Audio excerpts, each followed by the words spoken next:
Ako si Jade. Ang naka-assign sa akin sa visual ay itong mag-riser display. Kulang ay ang designs na more attractive at nakakasik ng attention. Ang recommendations ko naman dito ay dapat palitan yung design ng monthly sa mga in-demand designs. Sa akin din pala naka-assign itong straight rack na PQ color. Ang effective na display ay ang primary colors dahil mostly na nagagamit. Kulang na stocks dito ay ang ladies shirt. Recommendation ay palitan dapat ang mga kulay at least after 2 weeks. Sa akin din pala naka-assign itong power table na design your own cup. Effective na display ay ang black and white dahil kahit anong design ay applicable at bumabagay. Ang kulang na stocks naman dito ay ang brown and fuchsia pink dahil wala pa daw stock sa office. Ang recommendations naman po dito ay dapat i-provide yung mga kulay na lacking para mas maraming choices si customer or ang ating mga customers. And sa akin din pala naka-assign ang visual na S-Rock parody. Effective na display dito ay ang black and white dahil unisex ang kulay at bumabagay sa RH parody natin. Recommendation ay dapat i-alternate ang kulay nito.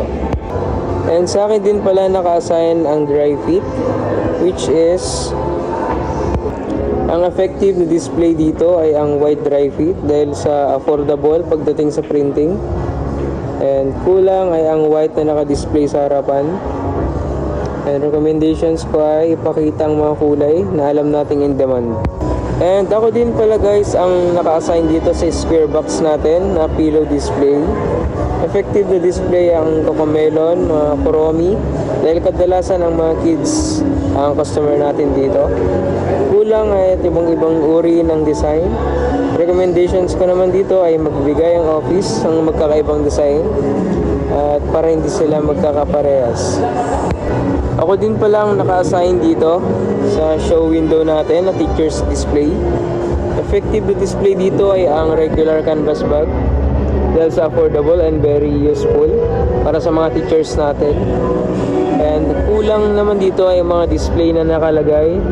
Like, makikita nyo naman guys sa maraming vacant dyan na space para sa mga iba't ibang display sana. Recommendations ko naman dito ay dagdagan ang display kung saan dapat yung mga modern na designs and dapat in-demand din yung designs. Para lang sa ganun ay nakakasik siya ng attention and attractive tignan. And guys, pagdating naman po sa stock room, ang naka-assign sa akin ay itong layer ng mga drinkwares. Sa stock room, umbrella and drinkware layers naman po ang naka-assign para sa akin. Ang kulang dito ay ang mga stocks ng mga single panel. Yung kagaya niyan, mga umbrella. Kaya po siya hindi nalalagyan. Pansamantala nilagay na lang po muna namin yung mag heat press dahil wala pa pong laman yung layer na yan. And of course, kulang din kami sa stock ng mga gradient mugs, glitter mugs, stocks.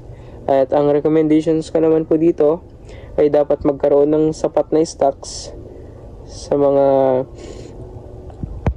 umbrella and mga mugs na kulang nang sa ganun ay magamit ng husto at wasto ang mga layers ng drinkwares natin. Yun lang po, maraming salamat.